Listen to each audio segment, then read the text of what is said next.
Jamaah sekalian, zikir ini berikan ke jamaah pasti berhasil. Apapun hajat kita, sebutin hajatnya dan silahkan wakili Allah yang urus. Karena hasbunallah wa ni'mal wakil, cukup bagi aku Allah sebaik-baik yang diwakili. Berapa? Bebas. 100, 200, 1000 bebas. Tapi amalan ini bersungguh-sungguh dijalanin ya. Ya, di luar salat itu kita sudah sebenarnya tidak perlu bahas salat. Semestinya tidak perlu bahas salat. Karena bagi orang muslim tidak fantas kalau tidak salat. Betul? Bahkan ulama menganggap orang yang tidak salat bukan muslim lagi. Apa amalannya? Sebelum saya sampaikan amalan, yang punya HP, angkat HP-nya. Angkat semua. Semua yang punya HP. Anak-anak pun yang punya HP, angkat. Adik punya HP enggak? Adik? Dek? Angkat ya. Hari ini hari Ahad, hari Minggu. Besok hari Senin ya. Senin, Selasa, Rabu, Kamis. Ada yang suka puasa Senin? Yang suka puasa Senin, angkat tangan. Mulai besok kita puasa hari Senin. Ya. Puasa hari Senin, niat ikuti sunnah Nabi Muhammad SAW. Barang siapa yang puasa satu hari karena Allah, akan Allah jauhkan dari neraka Jahannam 70 tahun. Tapi di samping puasa apa yang harus dilakukan? Mulai hari Senin sampai hari Kamis, kita puasa Senin dan Kamis. Tapi ganti daripada HP, ganti dengan tasbih.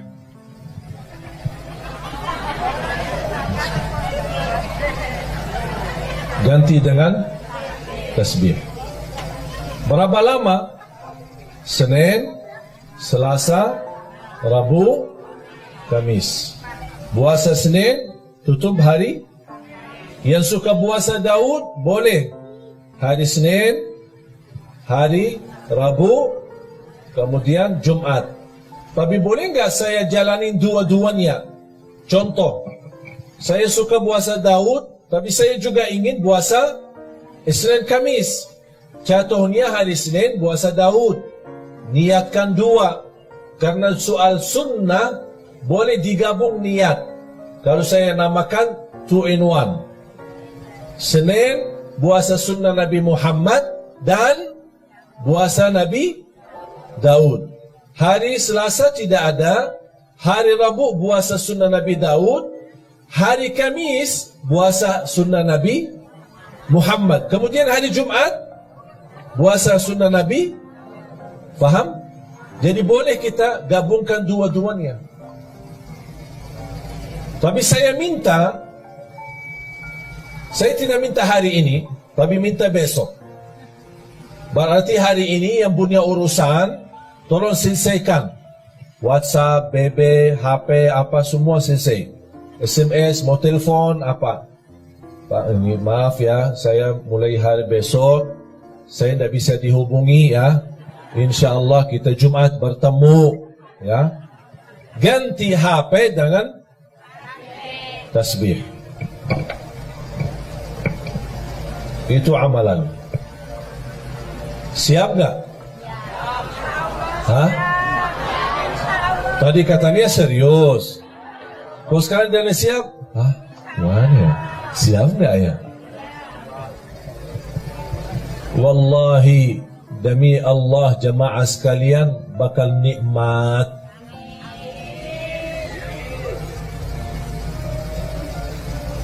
Saya dari kemarin dan ini hari kedua, alhamdulillah dah megang HP. Walaupun ada yang kontak kepada asisten saya ditanya, ini kok HP-nya Syekh tidak aktif-aktif sih? Kita ingin mau bertanya. Saya memang kasihan jamaah yang masih ingin bertanya, tanya jawab.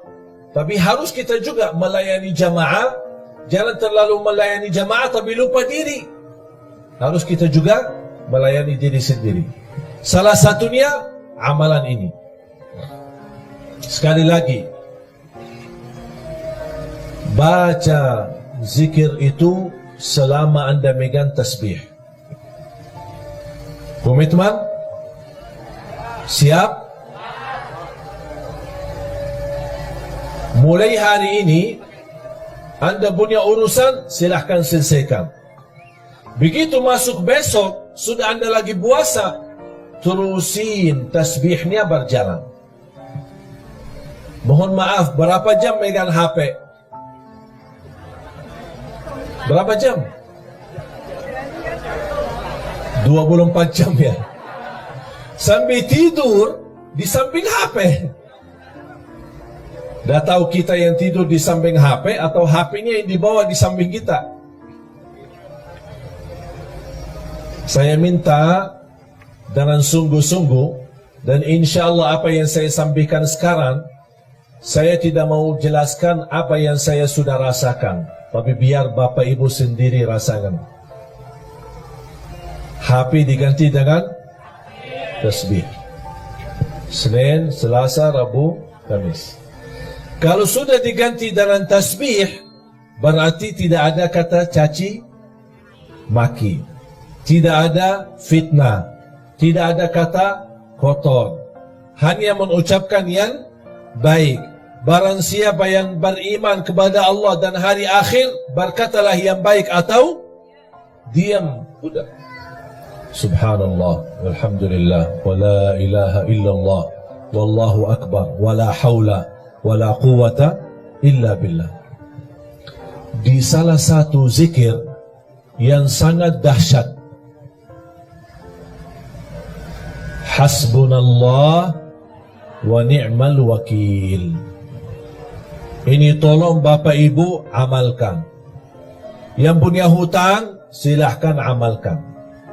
Dalam niat, ya Allah saya punya hutang belum mampu lunaskan. Hasbunallah wa ni'mal wakil. Hasbunallah wa ni'mal wakil. Hasbunallah. Terus, ya Allah saya berkeinginan dapat jodoh yang insya Allah salihah yang mampu memimpin saya. Hasbunallah wa ni'mal wakil. Hasbunallah. Terus, ya Allah saya punya hutang belum lunas. Ya Allah ibu saya sakit. Apapun hajat kita, sebutin hajatnya dan silahkan wakili Allah yang urus.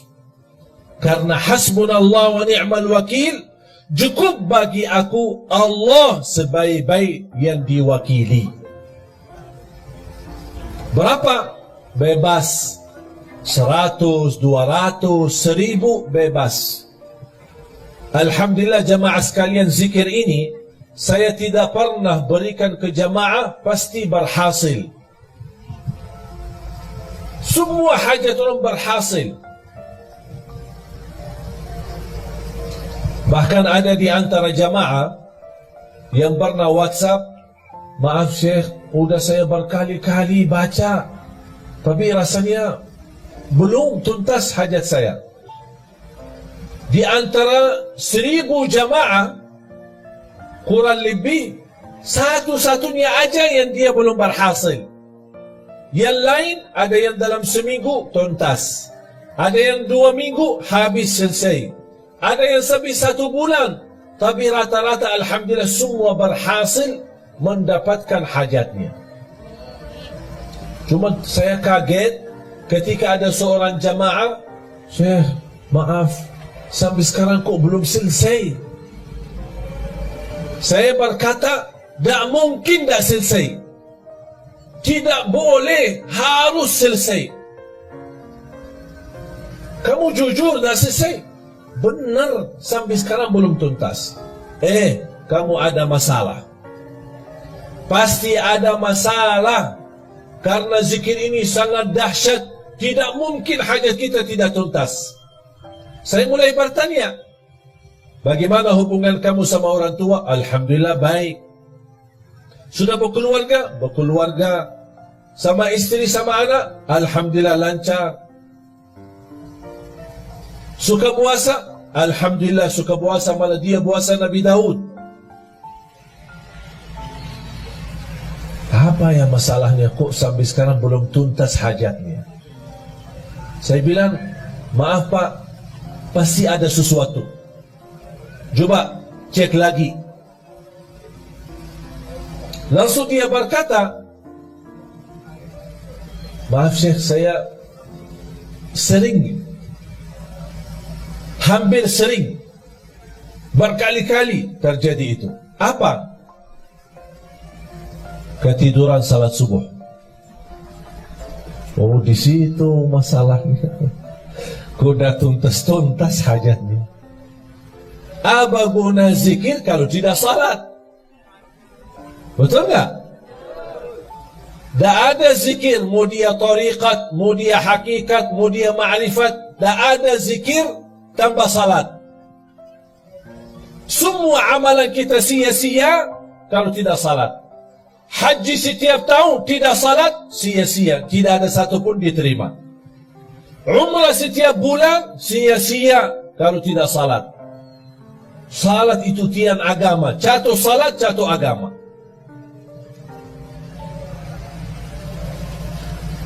Bapak Ibu, walaupun saya merasa beban dan berat untuk tinggalin HP, tapi tidak apa-apa. Kita karena Allah dan untuk merubah diri lebih baik, hanya 3 hari. Senin, Selasa, Rabu, tuntas, Kamis selesai. Apalagi kalau kita sedang puasa. Yang sudah siap, angkat tangan.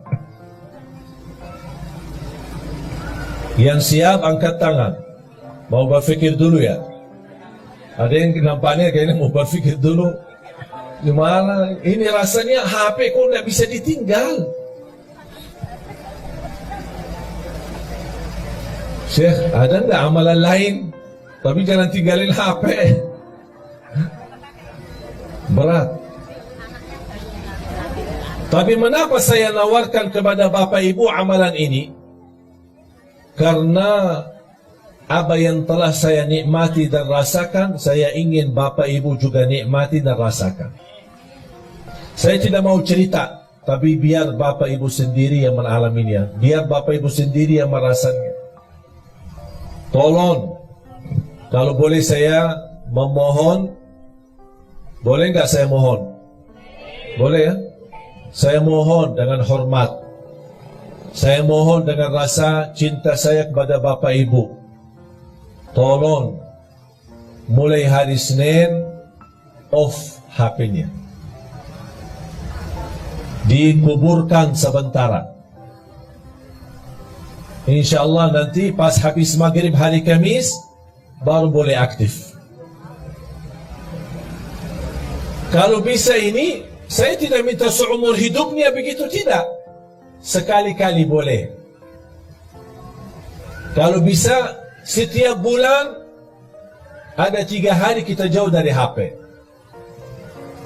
Wallahi Bapak Ibu nikmat. Karena mohon maaf, gara-gara HP itu membuat kita banyak stres. Kita aja menjaga diri dari dosa, mau tidak mau terlanjur dosa gara-gara HP. Komunikasi, ada kata-kata, ada foto, ada gambar, ada video, macam-macam. Apalagi dalam kondisi sekarang.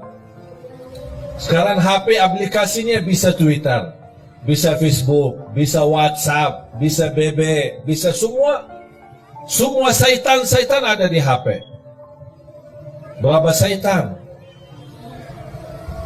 Bahagia seorang yang bisa menjadikan HP itu salah satu yang bisa digunakan amal saleh, mendekatkan diri kepada Allah melalui HP.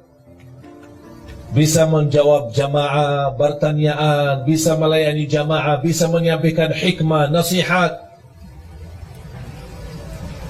Siap Bapak Ibu? Hasbunallah wa ni'mal wakil. Khususnya pemuda-pemuda ini. Nampaknya berat ini. Mau 1 jam aja jauh dari HP.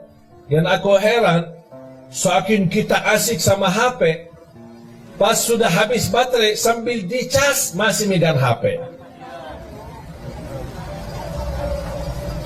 Mau tidur, yang terakhir kita bertemu sama HP. Begitu melek mata bangun, yang pertama dilihat HP. Astaghfirullahalazim.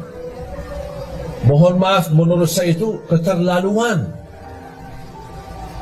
berlebih-lebihan. Itu kita tidak sadar. Tapi silahkan Bapak Ibu, silahkan coba. Apalagi saya hari ini, kalau saya mau komunikasi sama istri, ada perlu, ada apa, pakai HP yang pendamping saya. Ada orang pendamping saya pakai HP-nya. Sering udah gimana? Nanti saya pulang ya, selesai. Dah pakai HP saya lagi. Bertahan hanya 3 hari. Memang mohon maaf, urusan HP banyak kita urus. Ada urusan keluarga, ada urusan kerjaan. Saya maklum. Tapi yang saya ingin, Anda harus bisa melatih diri untuk walaupun sebentar. Kalau tidak bisa selama 3 hari, coba kira-kira bisa enggak 2 jam, 3 jam berhari jauh dari HP. Tapi diganti dengan hal yang lebih baik. Apa? Tasbih, zikir, istighfar, salawat kepada Nabi Muhammad SAW, baca Al-Quran, baca Al-Quran. Dan salah satu amalan yang saya sampaikan itu, selain yang saya tadi sampaikan, adalah baca suratul Baqarah. Rutin baca surat Al-Baqarah. Rasulullah sallallahu alaihi wasallam bersabda di hadis yang sahih, "Alaikum bi suratil Baqarah fa inna akhdaha barakah wa tarkaha hasrah wa la tastati'uha al-batalah." Rasulullah bersabda kepada kita semua sebagai umatnya, berbanyak baca suratul Baqarah. Karena sungguh barang siapa yang membaca suratul Baqarah, dia dapat diberikan oleh Allah keberkahan. Dijauhkan oleh Allah dari godaan, termasuk godaan jin, syaitan, maupun kejahatan sihir. Itu semua melalui suratul Baqarah. Ada yang bertanya, maaf Syekh, suratul Baqarah panjang, 286 ayat. Apakah harus dalam sehari kita habiskan? Tidak harus setiap hari. Sesuai kemampuan. Hari ini berapa? Besok lanjut, besok lanjut, besok lanjut sampai selesai. Begitu selesai, ulang lagi suratul Baqarah. Yang belum bisa tuntas baca dengan benar, atau belum begitu fasih, atau berbata-bata, boleh sambil baca, dengar dari CD Murattal. CD Murattal atau dari HP yang simpan isinya Al-Quran, yang bisa disetel, bisa dengar, ya sambil baca, dengar suratul Baqarah. Ini termasuk salah satu amalan yang amat dahsyat. Subhanallah, ibu saya setiap hari rutin baca suratul Baqarah. Setiap hari. Sudah berapa lama? Hampir 20 tahun. Dah pernah tinggalkan suratul Baqarah. Kalau tidak sempat di rumah, dia baca di mobil. Bahkan kemarin dia temani saya di Jordan, sambil kita jalan, lagi syuting acara Kultum, yang insya Allah nanti ditayangkan di bulan suci Ramadan. Mohon doanya nanti di RCTI. Sambil saya jalan-jalan sama ibu sendiri sambil megang HP baca suratul Baqarah. Setiap hari dia sudah komitmen selesai suratul Baqarah setiap hari sekali. Saya tidak minta Bapak Ibu setiap hari sekali, sesuai kemampuan. Setelah juz boleh, kalau bisa 1 juz boleh. Kalau tidak bisa 1 juz, hanya berapa halaman, tidak apa-apa. Halaman ini, besok lanjut sampai selesai. Begitu selesai, ulang lagi. Karena suratul Baqarah luar biasa dahsyat. bukan hanya untuk keberkahan, bahkan untuk penyembuhan dari penyakit. Ada yang merasa gelisah, susah hati, susah fikiran, susah rezeki, merasa tidak nyaman, baca suratul Baqarah rutin, karena keberkahannya luar biasa. Jamaah sekalian dimuliakan Allah Subhanahu wa Ta'ala, zikir dan baca Al-Quran memang itu sebenarnya menjadi salah satu ibadah yang hampir sangat jarang kita laksanakan. Apalagi yang saya minta memberikan amalan ini, kenapa? Karena kita mempersiapkan diri, tidak lama lagi kita menyambut sama-sama bulan suci Ramadan.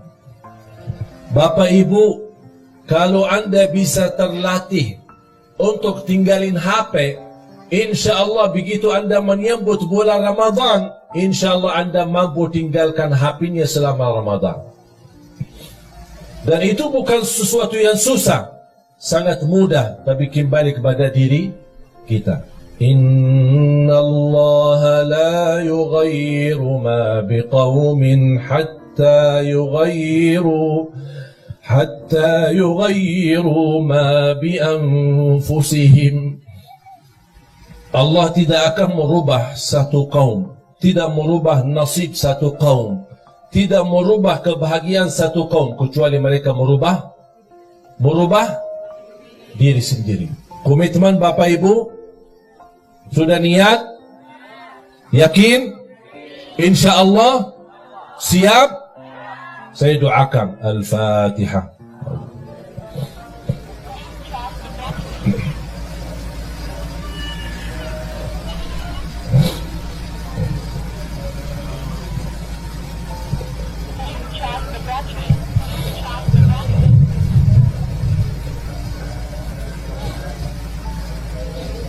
Amin, amin.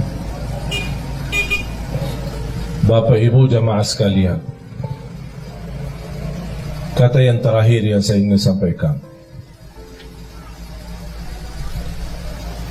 setiap hari,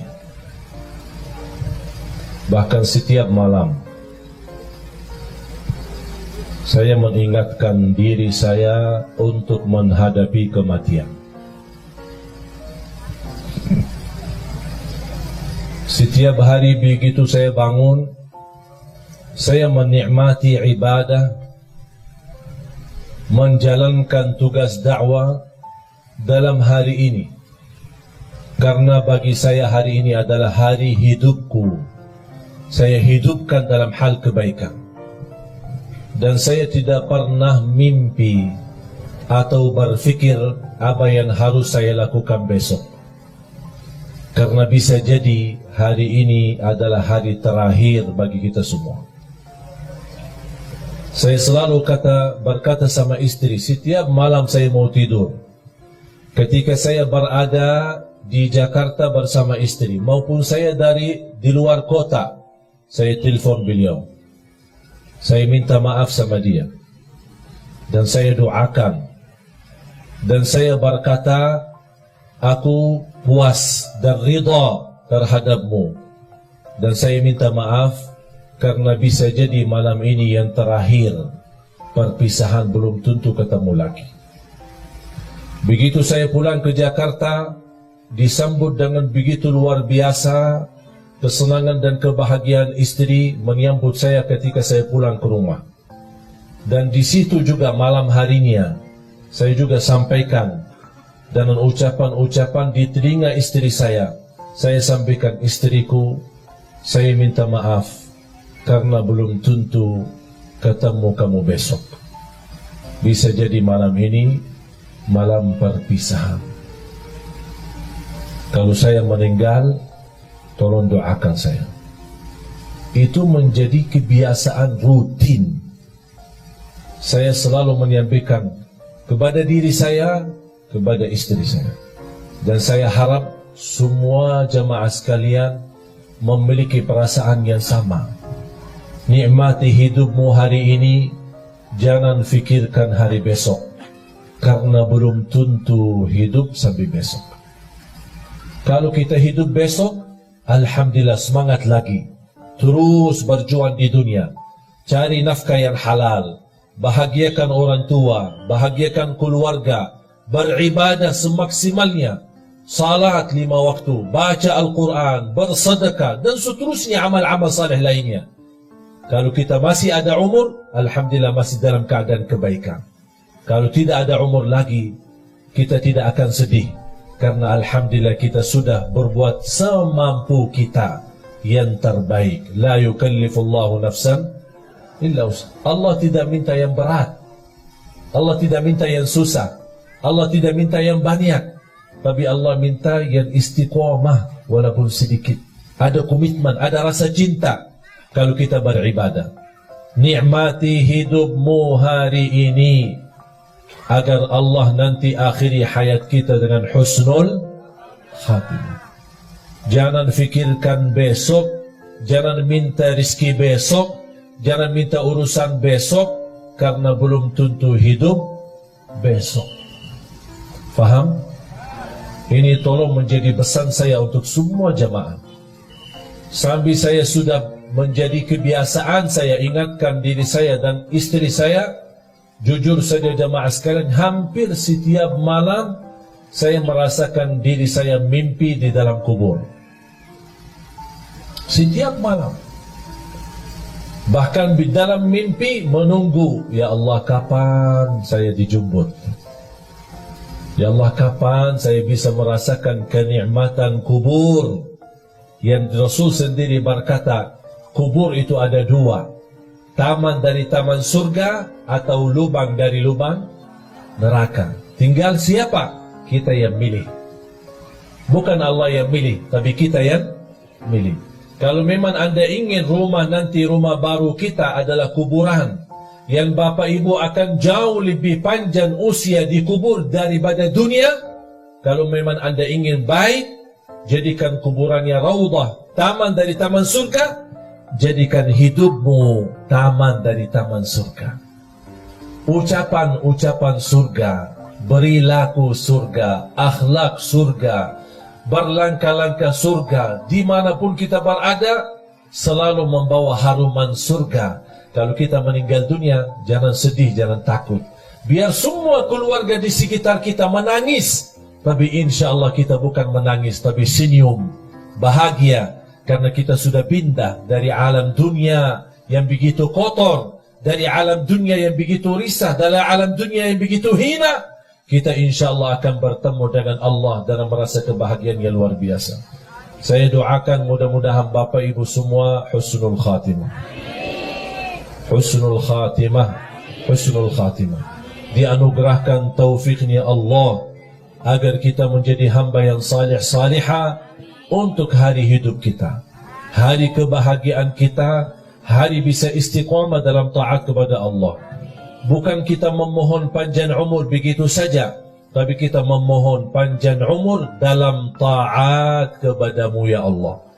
Itulah umur yang bermakna. Tapi kalau umur tanpa taat, itu umur yang sia-sia. Mari kita sama-sama berdoa.